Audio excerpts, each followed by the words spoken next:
I am happy to see again many present. I am at this time on a craft. I am communicating by what you term telepathy. Our craft is in a position directly above this house. What you just heard was the voice of Don Elkins, the man who would go on to create the Law of One books, also known as the Raw Material, one of the most popular spiritual texts of the 20th century. This recording dates back to 1963, when Elkins was allegedly in a trance, channeling a non-human intelligence. It's the first time this recording has ever been heard.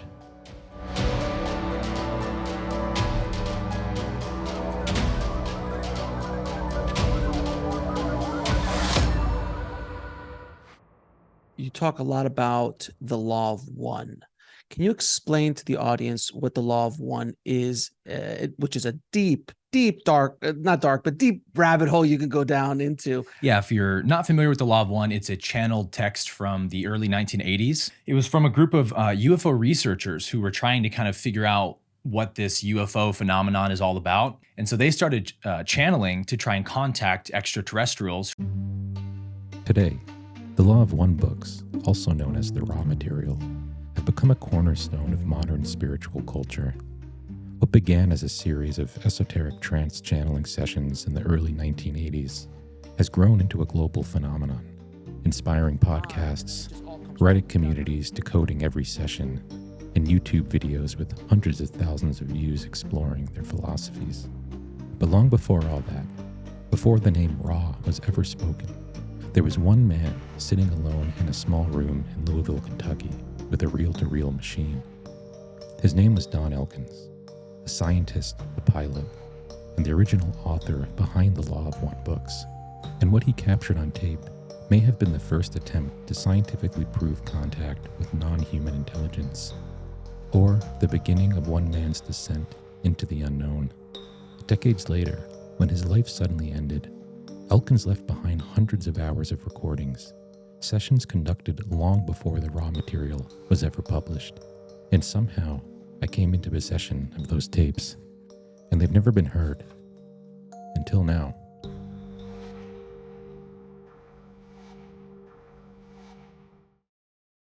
Back in 2016, I became intrigued with the story of Don Elkins. I came across his name in an article detailing the bizarre deaths of several UFO investigators, Elkins being one of them. I began to dig deeper, tracking down names and numbers of people who knew him. Don Elkins was an odd duck. His friend Sherry Welch, from the Arrow Club, a private flying club Don used to frequent in his hometown of Louisville, Kentucky, used those words when I talked to her back in the fall of 2016. He was a bit of an odd duck, I think most people would think. While nobody I talked to used the same phrase, I heard the sentiment over and over again. He was just different. The guy, he was obviously from another planet or something. Don Elkins was an eccentric man with strange interests. There's no doubt about that. Here he is in a radio interview from 1976. It seems that the universe is made up not only of the physical material that we're used to, as our physical world and the other physical planets around us, but also of what you might call other planes of existence, just like we have several channels available on a television set. We just happen to be on channel 3. You can tune in channel 5, 7, 9. You can get other people doing other things. Well, as strange as this seems, this seems to be the way the universe really works. For people interested in spirituality in the New Age, Don's work is not new. The channeled content that came out of the previously mentioned Raw sessions has found resonance with a wide audience in the form of a now New Age classic called The Raw Material, The Law of One. The Law of One is well established in the canon of UFO literature and philosophy, and the group Don started, L&L Research, carries on channeling work to this day. Just for some context on the definition of what channeling is, here's Don from that same 1976 radio interview. It's a word for telepathic reception. And converting what you get mentally, telepathically to words just means that you are repeating what you get telepathically. There's several different ways of doing it. And you, just like turning on a radio, you can tune in any station you want to. You have to get your mind attuned to the right wavelength. Then you get what you want. If you want to get the UFOs, you have to know how to tune in the UFOs. What we've been working on is tuning in the UFOs, and we get excellent results. And while the Law of One material continues to propagate, it seems that Don's story has fallen to the shadows. The info that's out there publicly has largely become the victim of speculation and myth. So I began to unravel the story of the man behind the Raw sessions. I've always been open-minded about the paranormal, but Don's story sounded almost unbelievable.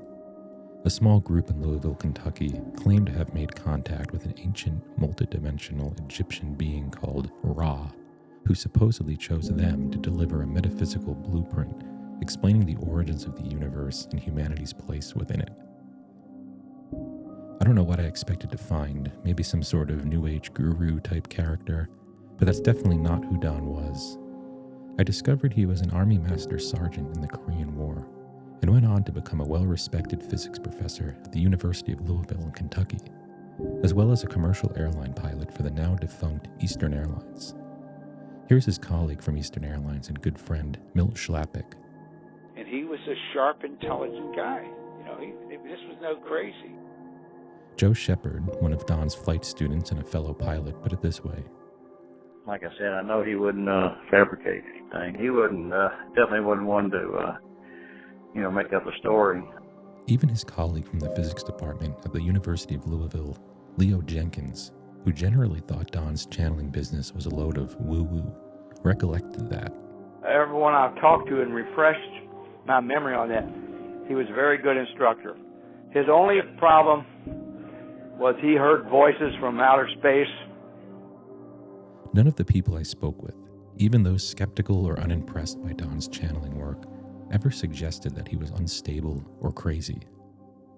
But in 2016, I got a hold of my biggest lead yet, a man named Hal Price from Detroit, Michigan. I was in a group in Michigan, a meditation group of 10 people, closed group. We developed several channels in the group and got a lot of messages on a weekly basis for several years. A lot of very interesting philosophy. Don Elkins, and I met him through a woman at this instrument shop who was a friend of his. We discussed philosophy, and I gave him access to all the tapes I had and several books about the UFOs and the communications from Space Brothers and myself and our wives. Decided we would have a meditation group and see what happened if we ain't got any communications or anything like that. After a period of time, I'm not sure, several months, he started getting what we call conditioning to become a vocal channel. He would sit and relax all his speaking muscles, mouth and tongue would be moved around, and this would be done without his consent, more or less. We had meetings every week, and we got a lot of information. A lot of it was taped in Louisville. One night, the voice on coming through the channel said that we're in a craft directly above your house. And one of the students went outside, and he saw this bright light way up there in the sky, and a couple others came in, a couple others ran out, and they said it started out as a bright red light, and it moved across the sky and changed from red to pink to white. Interesting things like that happen. I couldn't help but ask Hal if these tapes still existed, and to my surprise, he told me they did. When I began to listen to them, I recalled the incident Hal described of a craft being seen over their house. It seemed like that night was miraculously caught on tape. I am Latos. Don went into trance, and a being that called itself Latos came through. I am happy to see again many present. We are continually attempting to serve your people. We can only do so for those who make themselves available. There are many more of what you term dimensions than your present awareness encompasses. Our craft is in a position directly above this house. It is a small craft and is carried by what you might term a mothership. I request that all of the members of this group go in front of this house and look above it. A number of people present that night gave their testimonies at the end of the tape. I am Don Tizer. I'm the one who requested that Latos make his craft visible to the group, and after he told me to go outside, I quickly proceeded toward the front of the house, and after outside, several members of the group followed me. All of a sudden, there appeared a very bright red light, which appeared at first to be a beacon light of an airplane, only it did not blink, and I just then realized that it did not come up from the horizon or from behind a cloud. It just appeared above the house, quite high. My name is Jim DeWitt, and I was the first one to arrive out front after Don Tizer had begun screaming that there was something in the sky. And by the time I got out there and I first looked up and saw it, it appeared to be sort of a light pink, and then it immediately changed to white and moved on across the sky in the general direction of the moon, where I also lost sight of it. The more I listened to these recordings, the more puzzled I became. Were these channeled messages some sort of real, secret prophecy? Was this small group in Louisville, Kentucky, really being visited by non-human intelligence? Or is everyone participating in these sessions simply delusional or just gullible? Then again, the 1960s were alive with cosmic speculation. The space race between the United States and the Soviet Union was ramping up, and the government was officially researching UFOs under Project Blue Book. I am here to discuss the so-called flying saucers. Could there be some legitimacy to these alleged communications? It seemed as though some present at these sessions had the same skeptical questions. Could you answer me something else, if it's in your power to? I've been getting what I think are messages from you. Or, not from you directly, but what I think are messages. Are they messages, or is it my subconscious mind playing tricks on me? But something kept bothering me. For someone who was supposed to be orchestrating these sessions, Don did not sound like a man in control. He sounded like someone still trying to understand what was happening himself. You can hear that confusion and that curiosity on one particular tape. I'd like to ask him about the vibrations I continually feel across my head that I am experiencing now. I would like to know more about the source of these. You are experiencing what they refer to as a beam. I've had this myself. It is a stage of training for the person who eventually will be psychic. What they do, it can either be trained by instrumentation or by thought. It is used to activate the brain cells and the pineal gland, which is used as a sensitive area for psychic ability. And these beams will cause pressure within the head. You may feel them from now on. Another thing that stood out on these early tapes was that the group spoke often of strange sensations while channeling, a pressure behind the eyes, a ringing in the ears, and flashes of pain that would come and go. Is this type of thing at all associated with the pressures I have up in here between my eyes and the sides of my nose often, sometimes sides of my face? It is just mainly, it's nothing to be alarmed about. You will notice pressures, and it should not cause headaches. If it does, just mentally request that it be lessened, and it will be. They can't tell just how strong to have it. It's only to increase your abilities.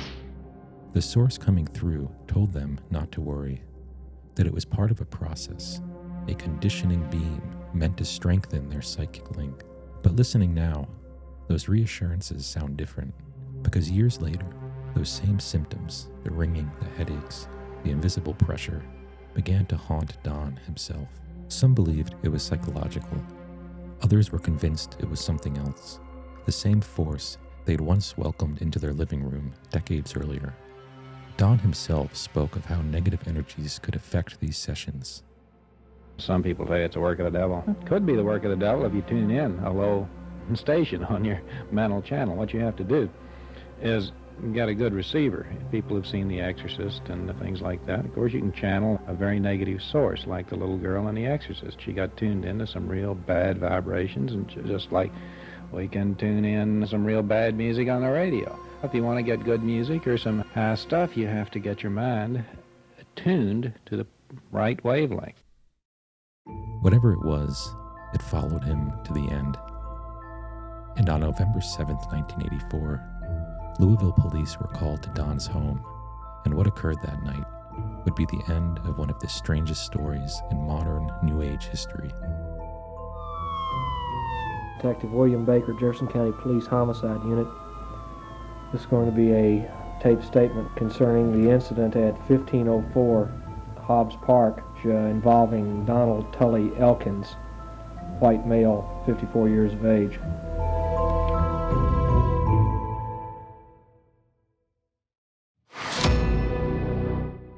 What you've heard is only part of the record. In part 2, we go deeper into Don Elkins' work and the events that began to change his life. If you'd like access to extended recordings, research notes, and material that couldn't fit into the public episodes, you can find it at The Cosmic Clock on Substack. Visit cosmicclock.net for that, along with our other links. Follow and subscribe to this series wherever you're listening, and share it with anyone who might want to hear what comes next. This has been Professor, Pilot, Prophet, The Don Elkins Story, a Cosmic Clock original audio series. More soon.